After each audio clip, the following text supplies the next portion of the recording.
Hi అండి. Welcome to my channel Shivani Yadav vlogs. ఇక్కడ వచ్చేసి మనం బ్లౌజ్ పీస్‌తో షార్ట్ కుర్తీ ఏ విధంగా కుట్టాలనేది కటింగ్ అనేది చూపిస్తున్నానండి. మనం 1 మీటర్ లైనింగ్ తీసుకున్నాను. అలానే 1 మీటర్ బ్లౌజ్ పీస్ అండి. ఇది బ్లౌజ్ పీస్ ఉంటుంది కదా, కాటన్ బ్లౌజ్ పీసెస్ అలా నేను షాప్‌లో తీసుకున్నాను. చాలా అంటే చాలా బాగుండే. ఓన్లీ 90 రూపాయలకే వచ్చింది నాకు ఇది బ్లౌజ్ పీస్ అనేది. అయితే నేను మొత్తం ఇలా 4 ఫోల్డింగ్స్ చేసుకున్నాను. వన్ ఫోల్డింగ్ ఒకసారి పొడుగు చేసుకోవాలి. మళ్ళీ ఈ విధంగా మనం హాఫ్ ఫోల్డింగ్ చేసుకోవాలి. ఎటు లెంత్ ఎక్కువ ఉందో అనేది చూసుకోవాలి. వన్ సైడ్ ఏమో 16 ఇంచెస్ వచ్చింది, వన్ సైడ్ ఏమో 19 ఇంచెస్ వచ్చింది. అయితే లెంత్ వచ్చేసి మనం 19 ఇంచెస్ లెంత్లో పెట్టుకోవాలి. పెట్టుకొని ఈ విధంగా చూసుకుంటున్నాను, ఒకసారి చూసుకోవాలి. చూసుకున్న తర్వాత మనం 90 ఇంచెస్ ఎటు సైడ్ ఉందో అటు సైడ్ మరి ఇటు సైడ్ పెట్టేసుకుంటున్నాం. ఫోల్డింగ్స్ అనేవి మన సైడ్ నా వైపు ఉండాలి. ఇవి ఓపెన్స్ అనేవి మీ వైపు ఉండాలి. ఆ విధంగా వీడియోకి ఆపోజిట్ ఉండాలి. ఆ విధంగా చెప్తున్నాను. అయితే వీడియోలో చూపించిన విధంగా ఇలా పెట్టుకోండి. నేను ఫస్ట్ అయితే మెయిన్ క్లాత్ని కట్ చేస్తున్నాను. ఎందుకంటే లైనింగ్ క్లాత్ అప్పుడు నా దగ్గర లేదు. అందుకనే నేను మెయిన్ క్లాత్ కట్ చేసిన తర్వాత లైనింగ్ క్లాత్ కూడా కట్ చేస్తాను.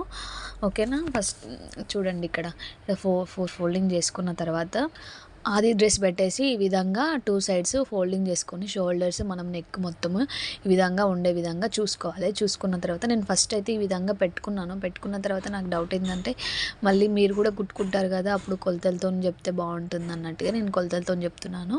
ఓన్లీ షోల్డర్ నెక్ అనేది మనకి నెక్ వచ్చేసి 2.5 తీసుకున్నాను. షోల్డర్ వచ్చేసి 3 తీసుకున్నాను. మొత్తం 5.5. కింద మొత్తం మనము ఆర్మ్ హోల్ డౌన్ వచ్చేసి 6 ఇంచెస్ తీసుకున్నాను. ఆర్మ్ హోల్ రౌండ్ వచ్చేసి మనకి 6.5 వస్తుంది. ఇక్కడ చూడండి, వీడియోలో చూపించిన విధంగా 7.87 వచ్చిందండి. 7.8 వచ్చింది. ఆ విధంగా మనకి చెస్ట్ లూజ్ అనేది వస్తుంది. చెస్ట్ లూజ్ చూసుకున్న తర్వాత అలా మొత్తము నేను డ్రా చేసుకుంటాను. ఇక్కడ పెట్టిన కదా, ఈ విధంగా వీడియోలో చూపించిన విధంగా మనకి నడుము ఇట్లా ఫోల్డింగ్ చేసిన దగ్గర ఎట్లా అయితే ఉందో అది ఎగ్జాక్ట్గా మార్కింగ్ చేసుకొని ఇప్లూజ్ కాడ కూడా మనం ఇట్లా ఒక మార్క్ అనేది పెట్టుకున్నాం అనుకో. ఈ విధంగా పెట్టుకున్న తర్వాత ఖర్చుల కోసం ఎక్స్ట్రా 2 ఇంచెస్ అనేది మార్కింగ్ చేసుకోవాలి. ఓకేనా. ఇక్కడ నేను చెస్ట్ లూజ్ అనేది ఎంత అనేది చూస్తున్నాను. చెస్ట్ లూజ్ వచ్చేసి మనకి 7.8 అని చెప్పా కదా, అక్కడి నుంచి ఇట్లా మార్కింగ్ చేసుకుంటూ వెళ్ళిపోవాలి మొత్తము పైన కింద. అందుకే మనము కొలత డ్రెస్ పెట్టి చూసుకుంటే ఈజీ అయిపోతుంది. ఇంకా కొలతలు అవసరం లేకుండా అలా ఈజీగా సింపుల్గా కట్ చేసుకోవచ్చు అండి. మనం కొలతలు తీసుకొని కొంచెం టైం పడుతుంది. అందుకనే నేను ఈ విధంగా చూస్తున్నాను. మనకి ఇక్కడ 6 arm hole loose, arm down loose వచ్చేసి మనకి 6.8 అండి, 6.5 అని చెప్పా కదా, అంత వచ్చిందా లేదా మనం కూడా ఒకసారి చెక్ చేసుకోవాలి. ఆర్మ్ హోల్ డ్రా చేసుకునేటప్పుడు చూడండి, మళ్ళీ నేను కూడా చూస్తున్నాను ఒకసారి కరెక్ట్ ఉందా లేదా, మరి తక్కువ వచ్చిందా అనేది చూసుకోవాలి. చూసుకున్న తర్వాత మనం ఇక్కడ హిప్ లూజ్ దగ్గర మనకి 8.5 వచ్చింది. మనం ఇలా 1 ఇంచ్ పెట్టుకోవాలి హిప్ లూజ్ దగ్గర. ఇక్కడ మనము ఇప్పుడు ఆర్మ్ హోల్ లూజ్ నుంచి మన హిప్ లూజ్ వరకు 2 ఇంచెస్ నుంచి మనం 1 ఇంచ్ తగ్గించుకుంటూ 1 ఇంచ్ వరకు రావాలి. సేమ్ అదే విధంగా హిప్ లూజ్ కిందికి కూడా మనం ఫోల్డింగ్ చేసి కుడతాం కదా క్లాత్ని, అప్పుడు అక్కడ కూడా మనం 1 ఇంచే తీసుకోవాలండి. మనం హిప్ లూజ్ కాడైతే ఎంత తీసుకున్నామో సేమ్ కింద కూడా అంతే తీసుకోవాలి. మనకి విడ్త్ వచ్చేసి చెస్ట్ లూజ్ అనేది అంటాను కదా, నేను 13 ఇంచెస్ తీసుకున్నానండి. హిప్ లూజ్కి వచ్చేసి మనకి ఇక్కడ వచ్చేసి చూడండి, ఇక్కడ 16 ఇంచెస్ అనేది తీసుకున్నాను. ఓకేనా. ఈ విధంగా ఆర్మ్ హోల్ లూజ్ అనేది పెట్టేసుకున్నాను. ఫస్ట్ అయితే అలా పెట్టుకున్నా కదా, ఇక్కడ 1 ఇంచ్ అనేది పెట్టుకుంటున్నాను. హిప్ లూజ్ దగ్గర మనం చెస్ట్ దగ్గర 13 ఇంచెస్ తీసుకున్నాం, హిప్ లూజ్ దగ్గర 16 ఇంచెస్ తీసుకున్నాం.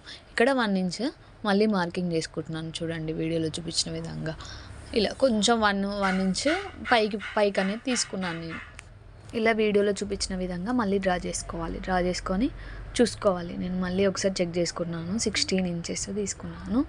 మళ్ళీ 16.5 తీసుకున్నాను. ఎందుకంటే షోల్డర్లోకి వెళ్ళిపోతుంది కాబట్టి 16.5 తీసుకున్నాను.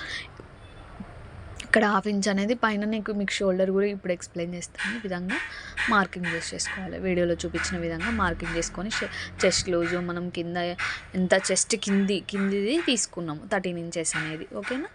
ఈ విధంగా చూసుకున్న తర్వాత ఆర్మ్ హోల్ లూజ్ వచ్చి 6.5 వచ్చింది కదా, చూసారుగా. మనకి 6.5 మనం ఖర్చులతో సహా 7 రావాలి. ఖర్చులతోనైతే లేదు అంటే ఖర్చులను వదిలేసి మనం 1/2 ఇంచ్ కింది తీసుకొని 6.5 వస్తుంది. ఈ విధంగా డ్రా చేసుకున్న తర్వాత ఇలా వీడియోలో చూపించిన విధంగా ఇప్పుడు షోల్డర్స్ ఏమో నాకు 2.5 పెట్టుకున్నాను. ఇదేమో 3 ఇంచెస్ పెట్టుకున్నాను ఖర్చులతోని. మళ్ళీ చూపిస్తున్నాను. 1/2 ఇంచ్ ఎక్స్ట్రా తీసుకున్నాను. నెక్ దగ్గర వచ్చేసి మనకి వీడియోలో చూపించిన విధంగా ఆర్మ్ హోల్ లూజ్ నుంచి, ఎందుకంటే నేను డిజైన్ అనేది కటింగ్లో చూపిస్తాను కాబట్టి నెక్ డిజైన్, అందుకే నేను ఇప్పుడు చూపిస్తలేను, అందులో కట్ చేస్తలేను. ఈ విధంగా కట్ చేసుకున్న తర్వాత టక్స్ ఇచ్చుకోవాలి, ఎందుకంటే మనం ఇప్పుడు కట్ చేస్తలేం కదా, అందుకే టక్స్ అనేవి ఇచ్చేసేయాలి. ఇట్లా నెక్ దగ్గర, షోల్డర్ దగ్గర, మళ్ళీ హిప్ లూజ్ దగ్గర అయితే ఖచ్చితంగా ఇవ్వాలండి, ఎందుకంటే కన్ఫ్యూజ్ అవుతారు కుట్టేటప్పుడు. మన ఒకటి కిందికి ఒకటి పైకి వస్తే బాగోదు కదా, అందుకనే హిప్ లూజ్ దగ్గర కూడా ఖచ్చితంగా ఇవ్వాలి టక్స్ అయితే. నేను ఇక్కడ మర్చిపోయినా, మీరైతే ఖచ్చితంగా ఇవ్వండి. నేను ఇక్కడ నాకు క్లాత్ ఎక్కువ ఉంది, సరిపోయింది నాకు. నేను అదే ఎల్బో హ్యాండ్స్ వస్తాయో రావా అనుకున్నా, వచ్చినాయి. 10 ఇంచెస్ తీసుకున్నా, 10.5 తీసుకున్నా, కానీ 1/2 ఇంచ్ అనేది ఇట్లా కట్ వర్క్ లాగా పెడదాం అనుకున్నా, కానీ కుదరలేదు, అంత బాగుండదు అనిపించింది. దీనికి అవసరమా అనిపించింది, సింపుల్గా కుట్టేస్తే అయిపోతుంది కదా అని. ఆర్మ్ హోల్ లూజ్ వచ్చేసి మనకి 6.5 వచ్చింది. సేమ్ హ్యాండ్కి కూడా అంతే తీసుకోవాలి కదా, సేమ్ అంతే తీసుకొని 2 ఇంచెస్ ఎక్స్ట్రా పెట్టేసుకోవాలి. ఆర్మ్ డౌన్ వచ్చేసి మనము 3 ఇంచెస్ తీసుకోవాలి. ఇక్కడ దీనికి డిఫరెంట్ తెలుస్తుంది కదా మీరు. డౌన్ ఇప్పుడు షేప్ రావాలంటే డౌన్ చేయాలి కదా, ఆ డౌన్ని మనము 3 ఇంచెస్ తీసుకున్నాము. ఓకేనా, ఇక్కడ ఈ విధంగా ఆర్మ్ హోల్ డౌన్ పెట్టేసుకున్న తర్వాత 4 హ్యాండ్స్ అనేవి, 4 ఫోల్డింగ్స్ అనేవి 2 హ్యాండ్స్కి వస్తాయి. ఈ విధంగా వీడియోలో నాకు ఇక్కడ జాయింట్లు పడతలేదు, అందుకనే నేను చూపిస్తున్నాను ఇక్కడ స్ట్రైట్గా. ఇప్పుడు ఇక్కడ స్ట్రైట్గా లేదు, నేను స్ట్రైట్గా చూసుకొని మళ్ళీ డ్రా చేసుకుంటున్నాను. అలా మిస్టేక్స్ ఉంటాయి, కొంచెం చూసుకొని డ్రా చేసుకోవడం బెస్ట్. ఓకేనా, ఇలా కటింగ్ అనేది చేసేసుకోవాలి. ఇక్కడ మనం టక్స్ అనేవి ఇచ్చేసుకోవాలి. 6.5 దగ్గర టక్స్ ఇచ్చుకోవాలి, కుట్టేటప్పుడు మనకి ఈజీగా అయిపోతుంది. ఓకేనా, ఇలా కటింగ్ అనేది ఇలా. ఇప్పుడు మనమైతే లైనింగ్ క్లాత్ కట్ చేసుకుందాము. ఓన్లీ లైనింగ్, ఈ క్లాత్ మిలిగిందండి, ఆ క్లాత్ అనేది నేను ఒక పౌచ్ అనేది చేద్దాం అనుకుంటున్నా, చేస్తాను, నెక్స్ట్ వీడియో పెడతా. ఈ విధంగా లైనింగ్ అనేది తాడిపి ఆరబెట్టేసుకున్న తర్వాత ఈ విధంగా మనం ఐరన్ చేసుకోవాలి, లేదంటే మంచిగా ముడతలు లేకుండా మడత పెట్టుకొని మంచిగా గుంజుకుంటే మంచిగా అవుతుంది. అలా పెట్టుకున్న తర్వాత ఇలా 4 ఫోల్డింగ్ చేసుకున్నాను, ఒకసారి మొత్తము వచ్చే విధంగా కట్ చేసుకుంటున్నాను. ఇక్కడ చూడండి, ఈ విధంగా లైనింగ్ క్లాత్ అనేది కొంచెం నేను ఎక్స్ట్రా కట్ చేస్తున్నాను. మెయిన్ క్లాత్ నేను ఎగ్జాక్ట్గా కట్ చేసిన కదా, అందుకని ఇది కొంచెం ఎక్స్ట్రా కట్ చేస్తున్నాను. చూడండి ఇక్కడ ఇంత తేడా వచ్చింది. మీటర్ లైనింగ్ క్లాత్కి మనకి పన్నా అనేది, ఇది క్లాత్ అనేది పన్నా ఎక్కువ వచ్చింది, మనకి లైనింగ్ అనేది అంత రాదు, అందుకే తేడా. ఓకేనా, ఇక్కడ మనకి హ్యాండ్స్కి అనేది సరిపోవట్లేదు లైనింగ్ క్లాత్, అందుకే నేను హ్యాండ్స్కి ఏమి వేయట్లేదండి. ఓకేనా, ఇలా కటింగ్ అనేది ఫినిష్ అయింది. ఇప్పుడు నెక్స్ట్ వచ్చేసి మనము స్టిచ్చింగ్ వీడియోలోకి వెళ్ళిపోదాం. ఓకేనా, ఇప్పుడు స్టిచ్చింగ్ వచ్చేసి ఫస్ట్ అయితే చూడండి, మొత్తం జాయిన్ చేసుకోవాలి హ్యాండ్స్ ప్లస్ ఇది ఓపెన్ అనేది మనం కట్ చేసుకోవాలి కదా, ఆ వీడియోలో మడతలో ఉంది కాబట్టి ఇప్పుడు ఓపెన్ చేసుకుంటున్నాను. మొత్తం కట్ చేసేసుకోవాలి, నెక్స్ అన్ని కట్ చేసుకున్న తర్వాత ఒక్కొక్కటి ఓపెన్ చేసేసుకొని బ్యాక్ పార్ట్ ఏదో ఫ్రంట్ పార్ట్ పెట్టుకొని చూసుకోవాలి. చూసుకున్న తర్వాత మెయిన్ క్లాత్ మీద lining cloth wrong side lining cloth పెట్టేసుకొని ఫస్ట్ అయితే నెక్ మొత్తం కుట్టేసుకోవాలి. వీడియోలో చూపించిన విధంగా నెక్ మొత్తం కుట్టేసుకోవాలి. ఇక్కడ జారకుంటే, ఇలా కుట్టడం వల్ల ఏమవుతుందంటే మీకు క్లాత్ అనేది అటు ఇటు కాకుండా జారకుండా ఉంటుంది, అందుకనే ఫస్ట్ అయితే ఈ విధంగా కుట్టుకున్న తర్వాత మొత్తము జాయిన్ చేసేసుకోవాలి. ఇక్కడ లైనింగ్ క్లాత్ లోపడంగా మలచాలి. మనం 2 ఫోల్డింగ్ చేసుకొని మడత పెట్టుకొని కుట్టుకుంటాం కదా, సేమ్ అదే విధంగా 2 ఫోల్డింగ్ చేసేసుకొని కుట్టుకోవాలి. ఫస్టే కుట్టుకోవాలి, కానీ నేను మర్చిపోయినా కాబట్టి నేను ఇప్పుడు కుడుతున్నాను. ఓకేనా, దాంట్లో పెద్ద టెన్షన్ పడాల్సిన అవసరం లేదు, ఈ విధంగా కుట్టుకోవాలి. ఓకేనా, ఇలా కుట్టుకొని మళ్ళీ ఇక్కడ నేను మిస్టేక్ చేసిన కాబట్టి మళ్ళీ కుట్టుకోవాల్సి వస్తుంది. ఓకేనా, ఇలా మొత్తం లైనింగ్ క్లాత్ నేను ఎక్కువ కట్ చేసుకున్నాను కదా, మనం యాక్చువల్గా అయితే మెయిన్ క్లాత్ ఎక్కువ కట్ చేసుకుంటాం, కానీ ఇక్కడ ఏంటంటే నేను లైనింగ్ క్లాత్ కట్ చేయలే కదా, ఫస్ట్ మెయిన్ క్లాత్ కట్ చేసే కాబట్టి మొత్తం రివర్స్ అయిపోయింది అన్నట్టు. అట్లా నేను కట్ చేసేసుకోవాలి, మళ్ళీ మీరు ఏం పొరపాటు చేయొద్దు. ఓకేనా, ఇలా వీడియోలో చూపించిన విధంగా కట్ చేసేసుకోవాలి. కట్ చేసుకున్న తర్వాత ఇప్పుడు సేమ్ ఇప్పుడు ఫ్రంట్ పార్ట్ బ్యాక్ పార్ట్ ఇలా కుట్టేసుకోవాలి, మొత్తం జాయిన్ చేసేసుకోవాలి. లైనింగ్ క్లాత్ అనేది ఫోల్డింగ్ చేసుకోవాలి లైనింగ్ కిందంగా, మళ్ళీ ఇక్కడ కూడా మొత్తం ఫోల్డింగ్ చేసేసుకొని కుట్టేసుకోవాలి. ఇలా కుట్టుకున్న తర్వాత మనం లైనింగ్ క్లాత్ మెయిన్ క్లాత్ మధ్యలో ముడతలు వస్తుంది, ఆ ముడతలు రాకుండా మనం జరుపుకుంటా ఇలా లైనింగ్ అడ్జస్ట్ చేసుకుంటూ మెయిన్ క్లాత్కి ఆ విధంగా కుట్టేసుకోవాలి. కుట్టేసుకున్న తర్వాత ఇలా ఎక్స్ట్రాలు ఏమైనా ఉంటే కట్ చేసేసుకొని మనం టక్స్ ఇచ్చుకున్నాం కదా, టక్స్ అనేవి ఇచ్చేసుకోవాలి. ఎందుకంటే మీరు మనము నెక్ అనేది కుట్టలే కదా, అందుకోసము నెక్ డిజైన్ కోసం మనము లైనింగ్ క్లాత్ తీసేసుకోవాలి. ఇక్కడ ఒక లైనింగ్ క్లాత్ తీసుకున్న తర్వాత మనకు 2.5 వచ్చింది కదా, అక్కడ నెక్ వచ్చేసి మనకి అదేవిధంగా ఇక్కడ కూడా 2 లెంత్ వచ్చేసి 5.5 తీసుకుంటున్నాను. ఈ విధంగా తీసేసుకోవాలి. తీసుకొని సేమ్ కింద కూడా 2.2 ఇలా డబ్బా షేప్లో డ్రా చేసుకోవాలి. డ్రా చేసుకున్న తర్వాత వీడియోలో చూపించిన విధంగా నెక్ డిజైన్ అనేది మీకు నచ్చిన షేప్లో ఇచ్చుకోవచ్చు. నాకైతే ఈ విధంగా నేను ఎప్పుడు ఇది ట్రై చేయలే కాబట్టి నేను ఇలా ఒకసారి ట్రై చేస్తున్నాను. చూడండి చాలా బాగా వచ్చింది. అసలు ఎంత బాగా వస్తుందని ఎక్స్పెక్ట్ చేయాలి.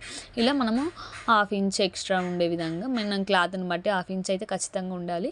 ఎక్స్ట్రా ఉండే విధంగా చూసుకొని వన్ సైడ్ ఫోల్డింగ్ చేసుకొని మిషన్ మీద ఒక కుట్టేసేసుకోవాలి ఇలా.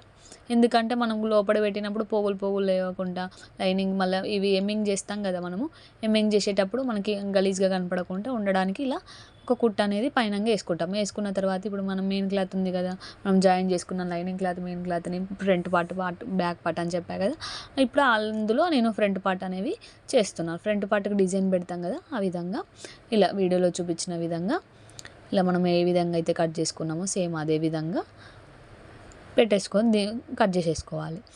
ఇట్లా క్రాస్లో ఉన్నప్పుడు మనము సూదిని దింపి పాదం లేపుకుంటూ విధంగా కుట్టేసుకోవాలి. అప్పుడే మనము అనుకున్న షేప్ అనేది పర్ఫెక్ట్గా వస్తుంది. ఈ విధంగా కుట్టుకున్న తర్వాత మొత్తము ఇలా వీడియోలో చూపించిన విధంగా కొంచెం ఒక పాదం వరుసలో ఉండే విధంగా ఉంచుకొని కుట్టుకు కొంచెం దూరంలో కట్ చేసేసుకోవాలి. ఎక్కువ కట్ చేసినా కూడా మనకి కుట్టు అనేది ఊడిపోతుంది. ఓకేనా. ఈ విధంగా టక్స్ అనేవి ఖచ్చితంగా ఇవ్వాలండి. ఇలాంటి వాటికి మనం డిజైన్ పెట్టిన వాటికి అసలు కుదరదు. టక్స్ ఇవ్వకపోతే అసలు ఆ షేపే రాదు. చూడండి, మీరు ఒకసారి ట్రై చేసి చూస్తే మీకు అర్థమవుతుంది. ఓకేనా. ఇలా మొత్తం లోపలికి అనేది ఫోల్డింగ్ చేసుకోవాలి. ఎందుకు ఇలా చేస్తున్నానంటే లైనింగ్ క్లాత్ కూడా అలా చేసుకోవచ్చు. మెయిన్ క్లాత్ మీద లైనింగ్ క్లాత్ పెట్టి రివర్స్ చేసి ఇలా కుట్టొచ్చు, కానీ అంత మంచిగా అనిపిస్తలేదు ఫినిషింగ్ అనేది. అందుకనే నేను ఈ విధంగా కుట్టాను. మీరు కూడా ఒకసారి ట్రై చేయండి, చాలా బాగుంటుంది. అసలు ఇలా కుడితే మంచి ఫినిషింగ్ వస్తుంది. ఇలా కుట్టడం వల్ల మనం టైం వేస్ట్ అనుకుంటాం, కానీ కాకపోతే మంచి ఫినిషింగ్ వస్తుంది. ఓకేనా. టైం అయితే చాలా పడుతుంది కొంచెం. ఈ విధంగా ఉంది. మనం బ్యాక్ వచ్చేసి నార్మల్గానే పెడుతున్నాము డబ్బా షేప్లో. ఈ విధంగా 1/2 ఇంచ్ అనేది ఎక్స్ట్రా పెట్టుకుంటున్నాం. ఇలా వీడియోలో చూపించిన విధంగా కట్ చేసేసుకోవాలి. నేను తెలుసు కదా 2.5 ఇంచెస్ ఏమో నెక్, కిందికి వచ్చేసి 6 ఇంచెస్ తీసుకున్నాను. ఓకేనా. ఈ విధంగా మొత్తం మెయిన్ క్లాత్ మీద ఈ విధంగా పెట్టేసుకొని మనం ఏదైతే షేప్ ఇచ్చామో ఆ షేప్ ప్రకారం కుట్టేసుకున్న తర్వాత టక్స్ అనేవి ఇచ్చేసుకుంటే సరిపోతుంది. ఓకేనా. ఇలా వీడియోలో చూపించిన విధంగా టక్స్ అనేవి పెద్ద కత్తెరతోని తీసుకున్నప్పుడు అయితే మీరు చాలా జాగ్రత్తగా ఇవ్వాలి. ఎందుకంటే సడన్గా కట్ అయిపోతుంది అది. ఓకేనా. నాదేమో షార్ప్ లేదు, ముందల షార్ప్ లేదు, వెనకాల షార్ప్ ఉంది, అందుకే అంత లోపలికి పోవాల్సి వస్తుంది. ఇలా పైనంగా కుడుతున్నా కదా, నేను ఫస్ట్ లైనింగ్ క్లాత్ మీద వేస్తున్నా, తర్వాత ఇలా ఫోల్డింగ్ చేసుకొని మెయిన్ క్లాత్ మీద వేసేసుకోవాలి. చూసిరా వీడియోలో చూపించిన విధంగా మెయిన్ క్లాత్ మీద వేసేసుకోవాలి. ఇప్పుడు ఫస్ట్ ఏమో లైనింగ్ క్లాత్ మీద వేసుకోవాలి, తర్వాత మెయిన్ క్లాత్ మీద వేసుకోవాలి. అలా అయితే ఇంకా కూడా బాగా వస్తుంది ఫినిషింగ్ అనేది. ఓకేనా. నేను ఫస్ట్లో అలా మెయిన్ క్లాత్ అది డిజైన్ కాబట్టి అట్లా కుట్టిన, ఇదేమో మంచిగా మనకి ఓన్లీ డబ్బా షేపే కదా, అందుకని ఇలా కుట్టిన. ఇప్పుడు వచ్చేసి మనకు షోల్డర్స్ జాయిన్ చేసుకోవడమే. Front part back part shoulders join చేసుకుంటే మనకి ఈజీగా కంప్లీట్ అవుతుంది. ఫస్ట్ బాడీ పార్ట్ అనేది కంప్లీట్ అవుతుంది. ఇప్పుడు నెక్స్ట్ వచ్చేసి మనము హ్యాండ్స్ అనేది ఏ విధంగా కుట్టుకోవాలనేది చూపిస్తాను. చూడండి, జాయిన్ చేసినాక ఏమైనా ఎక్స్ట్రాలు ఉంటే కట్ చేసేసుకోవాలి. ఇలా కట్ చేసుకున్న తర్వాత నేను లైనింగ్ క్లాత్ వేస్తలేను అని చెప్పాను కదా, ఇలా ఫోల్డింగ్ చేసుకొని లోపలికి 2 ఫోల్డింగ్ అనేవి చేసేసుకొని వీడియోలో చూపించిన విధంగా కుట్టుకుంటూ వెళ్ళిపోవాలి. చూడండి, ఈ విధంగా రాంగ్ సైడ్కి లోపలికి ఫోల్డింగ్ చేసుకుంటూ వెళ్ళిపోవాలి. లోతు కూడా తీసేసాను. చూడండి, ఇప్పుడు మనం లోతు తీసిన సైడు ఫ్రంట్ పార్ట్, లోతు తీసిన సైడ్ బ్యాక్ పార్ట్ అనేది పెట్టేసుకొని ఈ విధంగా నేను చేయితో ఇలా అయితే తీసుకుంటూని కొంచెం కొంచెం జరుపుతున్నాను, పాదం లేపుకుంటూ. ఆ విధంగా మీరు కూడా ఇలా కొంచెం కొంచెం జరుపుకుంటూ కుట్టుకుంటూ మెయిన్ క్లాత్కి ఇలా జాయిన్ చేసేసుకోవాలి. ఇవి హ్యాండ్స్ అనేవి జాయిన్ చేసేసుకోవాలి. జాయిన్ చేసుకున్న తర్వాత ఇంకో కుట్ట అనేది ఎక్స్ట్రా వేయాలి. ఎందుకంటే మనకు ఊడిపోకుండా ఇంకో కుట్ట అనేది ఎక్స్ట్రా వేస్తే మంచిగా అనిపిస్తుంది, మంచిగా ఉంటుంది. సేమ్ అదే విధంగా ఇంకో హ్యాండ్ కూడా అదే విధంగా చేసుకోండి. ఇలా ఫోల్డింగ్ చేసుకున్న తర్వాత మనం ఆది డ్రెస్లో తీసుకొని ఎంతైతే తీసుకున్నామో అంతా మనం ఇక్కడ మార్కింగ్స్ అనేవి పెట్టుకోవాలి. ఈ ప్లూస్ దగ్గరికి మనం 1 ఇంచ్ పెట్టుకున్నాం కదా, అక్కడికి వచ్చేసరికి 1 ఇంచ్ అనేది ఉండాలి. ఇక్కడ చూడండి, ఈ ప్లూస్కి వచ్చేసరికి నేను 1 ఇంచ్ రావాలి. ఇక్కడ నుంచి మనం 2 ఇంచెస్ నుంచి ఈ ప్లూస్కి 1 ఇంచ్ వచ్చి మనం ఇక్కడ రఫ్ అనేది ఇచ్చుకొని ఇంకో కుట్టు కూడా నేను అక్కడి నుంచే తీసుకొని వస్తున్నాను. సేమ్ అదేవిధంగా ఇంకో కుట్టు కూడా పైనుంచి ఇక్కడికి రఫ్ అనేది చేసేసేయాలి. ఒక్కదాని మీదనే చేసేసేయాలి. మొత్తము విడివిడిగా కుట్టొద్దు. ఆకు 3 కుట్స్ వేసా కదా, అంతా ఒక పాయింట్ మీదనే రావాలి. మనం ఫస్ట్ అయితే ఏ కుట్టు అయితే కుట్టుకుంటామో ఆ కుట్టు మీదనే ఉండాలి. ఓకేనా. సేమ్ అదే విధంగా ఇంకో సైడ్ కూడా మనం 2 ఇంచెస్ తీసుకున్నాం కదా, సేమ్ అలా డ్రా చేసుకుంటూ 1 ఇంచ్ వరకు డ్రా చేసేసుకోవాలి. వీడియోలో చూపించిన విధంగా చూడండి. ఇక్కడ ఎట్లా వేస్తున్నా చూడండి. సేమ్ ఇలా మలుపుకొని ఇంకో కుట్టు కూడా వేసుకొని పోతున్నాగా అక్కడనే, అదే విధంగా ఇంకోటి కూడా వేసేస్తాను. అది మీకు ఆ వీడియో కనిపించలేదండి. ఓకేనా. ఈ విధంగా ఫోల్డింగ్ చేసుకోవాలి. ఇప్పుడు లూజ్ దగ్గర మనం కుట్టుకుంటాం కదా, మనం కుట్టుకున్న దానికి హాఫ్ ఇంచ్ అంతా పైకి తీసుకొని ఇలా ఫోల్డింగ్ చేసుకొని కొంచెం జరుపుకుంటూ మళ్ళీ సూది లోపలికి దించి ఈ విధంగా టర్న్ చేసుకోవాలి. అప్పుడు మనకు ఫినిషింగ్ అనేది చాలా నీట్గా వస్తుంది అది ఇప్పుడు లూజ్ దగ్గర. ఓకేనా. సేమ్ అదే విధంగా ఇక్కడ కూడా ఇంకో సైడ్ కూడా ఈ విధంగా 2 ఫోల్డింగ్ చేసుకొని ఇలా కుట్టుకుంటూ మనం కుట్టుకున్నాం కదా, జిగ్జాగ్ ఇచ్చాం కదా, అక్కడ ఇచ్చిన కాడ కొంచెం పాదం ఒక హాఫ్ ఇంచ్ అంత తీసుకొని ఇలా పెట్టుకొని పాదం లేపుకుంటూ మళ్ళీ ఇటు మలుపుకుంటూ పాదాన్ని సూది దింపి పాదాన్ని ఇలా జరుపుకుంటూ 2 ఫోల్డింగ్ చేసేసుకొని కుట్టేసుకోవాలి. సేమ్ ఇటు సైడ్ కూడా ఇలా కుట్టుకున్న తర్వాత బ్లౌజ్ అనేది మన డ్రెస్ అనేది కంప్లీట్ అయిందండి. లుక్ అనేది ఎలా ఉందో కామెంట్ చేయండి. నేను షార్ట్ వీడియోలో పెట్టాను, ఒకసారి చూసి కామెంట్ చేయండి. ఇంకా వీడియోలు కావాలంటే నాకు DM